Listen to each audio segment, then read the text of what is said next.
Today, we're going to look at 12 trendy wide receivers from week 1. We're going to look at these guys for the waiver wire, for trades, and what they did the first week of the NFL season. We're going to use next-gen stats.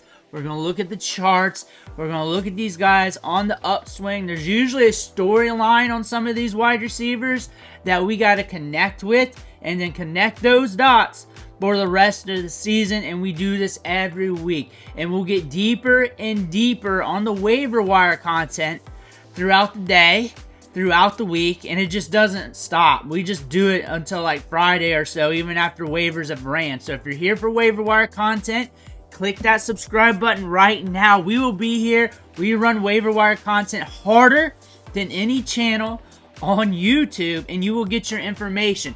But looking at these trendy wide receivers, we're going to be all over the place. Waiver wire wide receivers, big names, rookies. And we're starting off with a big name rookie right now, Malik Nabers. Getting targets down the field. Getting opportunity. 7 targets. Catching 5 balls for 66 yards. The thing is, Danny Dimes wasn't dropping dimes. Malik Nabers kind of insinuated to that in a post-game interview, and I'm going to run a video on that. I'm going to run a video making fun of Danny Dimes from yesterday's performance. They only scored 6 points, lost 28-6, and I believe he got 7 targets, which is great, which is what we want to see in his first ever NFL game, but maybe should have been force-fed a little bit more. If you're going to go out like this, 28-6, and it ain't looking good, you better get the ball in his hands. You better be looking his way. The thing about this for fantasy football, we know he's getting deep targets. The air yards are going to be there, and we're going to cover the air yards. We cover the rookies. Around Wednesday or Thursday, midweek, we'll look through at what all the rookies did. We'll cover the top 10, top 12 scorers and fantasy points among the rookies, and we'll go over the air yards, the advanced metrics. As the week progresses, more advanced metrics roll out. I'll have those, and you'll get them here on the channel for free. But Malik Nabers is going to have a good air yards. He's going to be good on the target share. He's got good volume. First game of his career, so he's already looking like an alpha wide receiver, which is a great thing to see. Jameson Williams. And you know this channel's been talking about Jameson Williams forever. And we're always going to be talking about Jameson Williams. And think about it. Any given Sunday, Jameson Williams can do this. Any given Sunday. There'll probably be some games that'll be on the low. There probably will be. But again, he's got that Will Fuller effect where those deep balls, you bring in 1 or 2 of those, you'll catch that. And I've been saying this for the last 2 years now or so, that if he just brings in a couple deep balls, he can make it rain. He made it rain last night. He was looking good in training camp. We covered the training camp clips, and it's a full montage of Jameson Williams. He was looking very crispy on the route running. He was on a mission. They talked about him in the press conferences leading up to the start of the season in training camp, mini camp. They're saying this guy was working his butt off. They're saying he was on a mission. That was their words, not mine, honestly. That's Dan Campbell's words, and that he was really en route to make things happen. He's been working hard, and he's going to earn more target share. The thing is, Sam Laporta, Amon-Ra St. Brown, they're going to get theirs. They're going to get their opportunity, and they're probably going to capture 40 to 50% of the targets, if not more. And then Jameson Williams is going to be splashy. If they can connect with these deep targets, look at the targets here. 20-plus yards, 30-plus yards, deep ball city. Deep ball city. And those targets are hard for a quarterback and wide receiver to connect with. However, there's just going to be games where he brings in 1 or 2 of those, and you're not going to know which ones. And usually, there are matchups where you look at the over-under and the Vegas lines, and they're the higher ones, usually 48, 50. This one was in the 50s earlier in the week. I think the line probably dropped a little bit right before kickoff. The thing about this, when Vegas is saying, hey, this game's going to be a high-scoring game, and you kind of know this, or you look at Rams and Lions, more than likely those deep threat guys, like a Jameson Williams, a J-Mo, has the potential to go off. 5 catches, 121 yards. Lad McConkey. Look at the targets here. Short, quick, fast. 7 targets, though, getting volume. First game ever. We got that 4.3 speed. So there's going to be potential for yak in some of these targets. And there's potential that he gets deep balls. He's used more in line a little bit, it looks like. 39 yards, everything short, everything quick. This was a weird game. This was a slow volume game, like we said. J.K. Dobbins came out and did some stuff, but is Lad McConkey getting volume early? First week of the season, getting those targets, making it happen, and now you got to look to him for your lineups with the start-sit decisions. Vele is here, and we got targets. He made it rain with 8. And when you think about Bo Nix, what we saw in preseason, what we saw in training camp, him not pushing it downfield and just getting the open man underneath, that was Vele. That was Vele. That's what you imagine when you look at a Bo Nix passing chart right there. So that's where Vele's running his routes. That's where he's going to be getting targeted. Look at that, 39 yards. So if you're hurting out wide receiver, if you're that guy that went running back, you're fighting for wide receivers off the waiver wire and wide receivers thin off the waiver wire, I imagine there's going to be some wide receivers dumped. I imagine, because this was a weird week of football where half the quarterbacks did not hit 200 yards passing, and there were some weird game scripts. With that being said, and I can tell from the comment section, from some of the older videos that I posted, that some people just get emotional and some people just make bad decisions. I imagine there's going to be some good wide receivers dumped in some leagues. You might be like, man, my league's too competitive for that. But sometimes your league's too competitive where people just make dumb decisions.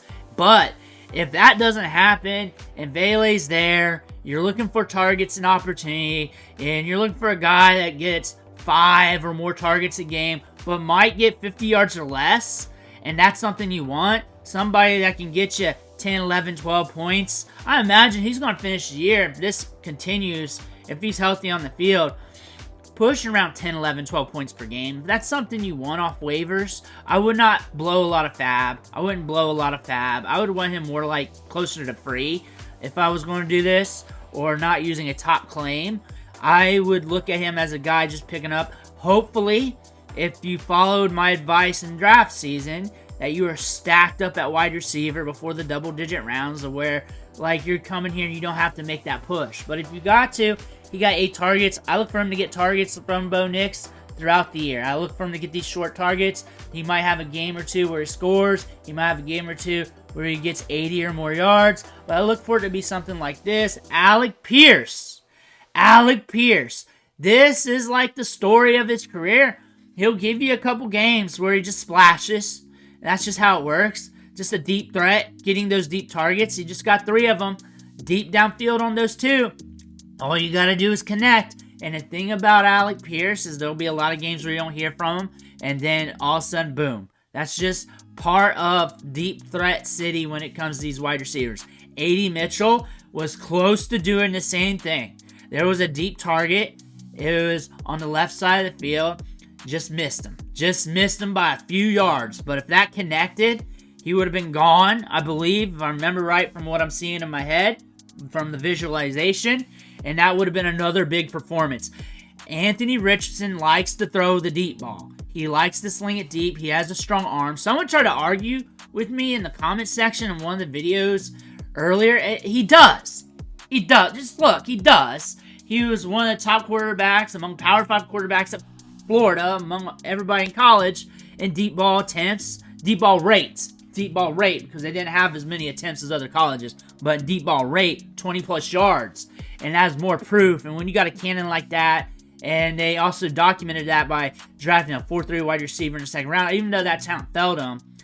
A.D. Mitchell is a guy to look at with this chart as well, because we saw him get the target, and that's potential. Alec Pierce is not a guy you're chasing off the waiver wire. Alec Pierce is a guy you just throw in daily fantasy football lineups, DraftKings, FanDuel, whatever, and pray that this happens. And it's going to happen a couple times a year, and that burned one against the Texans. Now we're looking at Keon Coleman, and he's getting targets. He got 5. That is a great thing to see. A lot of people were wondering if he was going to get targets in his first few games, and the answer is yes now. The answer is yes, and some of them are going to be deep. So a lot of them are going to be contested, and a lot of them are going to be tough targets to bring in. He brought in that deep ball right down there, finished with 10.1 fantasy points, and the thing about that is that this is just going to increase going forward. He's going to get more opportunity. We're going to expect him to be splashy. He's going to be up and down throughout the season. He's a rookie. He's going to get those tough targets downfield. We got to marinate into that. But this is a very good sign if you got Keon Coleman, because I said he was a lottery ticket, because there was a little bit of rawness when it does come to the separation, but I did say he can separate some. He just separates differently because his game is differently, but he boxes out good at the catch point. He's got sticky hands. You just got to get it to him to where he can make that catch. Keon Coleman, 4 catches on 5 targets, 51 yards. A good start to his career. Greg Dortch, 8 targets.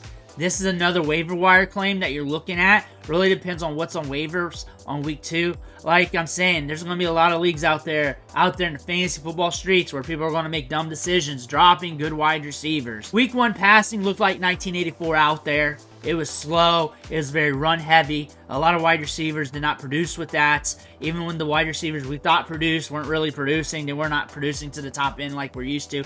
Greg Dortch was getting targets. He was getting opportunities. 6 catches for 47 yards. He's going to be around the line of scrimmage. There are going to be games where he gets 8, 9, 10, 11, 12 targets. There's just going to be games like that. And there's going to be other games where they can push it deeper. Marvin Harrison Jr. did not have a good outing in his first game. But again, just give him a little bit of time. Rookie's going to do rookie things. This was a weird game script. They were up. Cardinals was. And that first half of this game was very weird. The Bills did not pass it much to start the game. Clock was running, and it was just one of those games, and then they had to get it out quick. That's just how the game rolled. That's just how the game rolled and how things went. But we got 8 targets for Greg Dortch, a guy that can sit on the back of your roster, and if you're looking for a hope and a prayer at wide receiver in your flex, he's a guy to do that, and it's a prayer that could happen more often than what you think compared to other hope and pray wide receivers, because he's going to get volume like this and get 6 catches for like 50 yards or something like that randomly a few times out of the year. Calvin Ridley. And I said he was going to get targets. I said he was going to get opportunity. And it's just, we got to see how that's going to look like with Will Levis. Will Levis looked bad. Will Levis didn't look good. Caleb Williams looked like a rookie. This was bad quarterback play all around in this matchup. It was ugly. We knew it was going to be low scoring and ugly. We knew the opportunities were not going to be grand for anybody in this game, but he got deep targets. He got opportunity.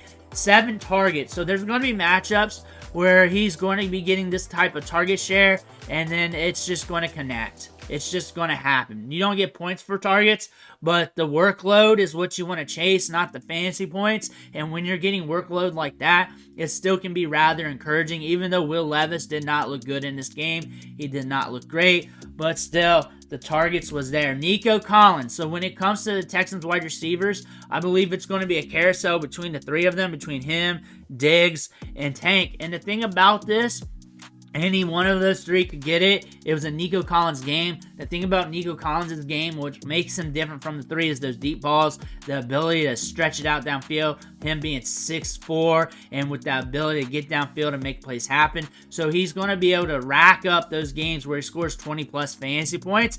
He has the potential for that. There's also going to be some down weeks, but again, Nico Collins, he's one of the top wide receivers in the league. There's always going to be risk with these Texans wide receivers because you got 3 wide receivers just sharing the targets here. One's going to be a little bit lower, one's going to be okay, and one's going to hit. This was Nico's time to shine. Stephon Diggs got some touchdowns, but the thing about this, Nico Collins is a deep threat.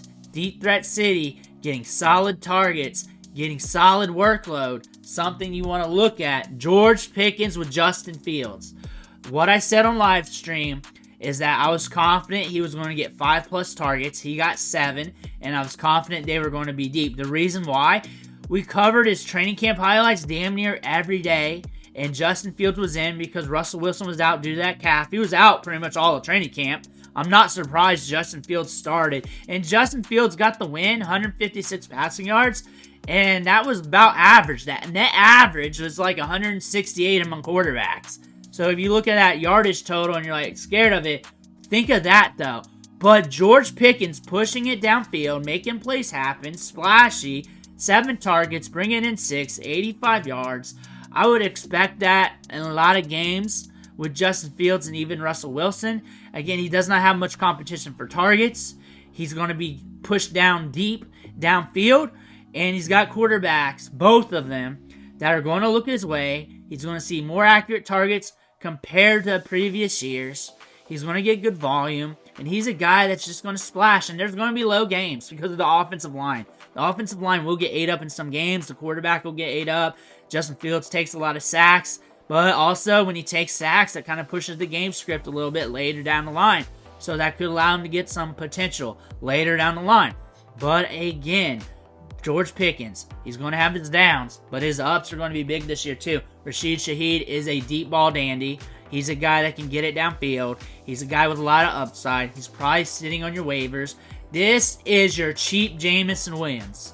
This is a guy that will give you a lot of nothing. Then all of a sudden, boom, 20 fantasy points. A lot of nothing, boom, 16 fantasy points. And the thing about this, when you're picking up wide receivers off the waiver wire, you have to strategize with how do you want your points to come. Do you need enough scoring to prevent you from losing your game? Or do you need to shoot and gamble to try and push for 15, 20 points? And if you are, you need to look at Rashid Shaheed. He's going to be on waivers off and on throughout the season. That's the type of player he is. He's either going to give you nothing or he's going to give you everything. And we saw that last year. We're seeing that now, and that's what it's going to be. DJ Moore got targets. Keenan Allen got targets. Caleb Williams targeted them. Watch out for Rome Odunze. Caleb Williams was ugly. He was ugly in this performance. He was not going on to the first read. He was trying to push it downfield, and it was just a rough first performance, and he's a rookie quarterback, and that's just how it is. But he brought in 5 balls, 36 yards, 8 targets, and we scored 10 fantasy points. So we can live to fight another day with DJ Moore. So he's able to hit that double-digit production. Again, the average yardage total net, 160-some yards among quarterbacks, which we're living in 1984 in the passing production. DJ Moore, we escaped week 1. And it was an ugly matchup. It was an ugly game script. Let's see what happens going forward. Maybe in a game script when the pacing's pushed a little bit more. Maybe we get more volume, more opportunities. Maybe things will look a little better. But right now, things were looking kind of nasty, but we were able to score, and we were able to get 8 targets. The volume's looking good for DJ Moore. 8 targets a week, which I imagine 5's going to be on the low end. He's going to push 6, 7, 8, 9 targets every game going forward. I imagine he's going to get some games where he gets in double digits. I think DJ Moore is going to get a lot of good opportunity in Chicago with Caleb Williams. Those are 12 trendy wide receivers that we're looking at from week 1 using next-gen stats. Let me know what you think. Comments below. Make sure to hit that subscribe button on the way out. Thanks for watching. Catch you on the next video.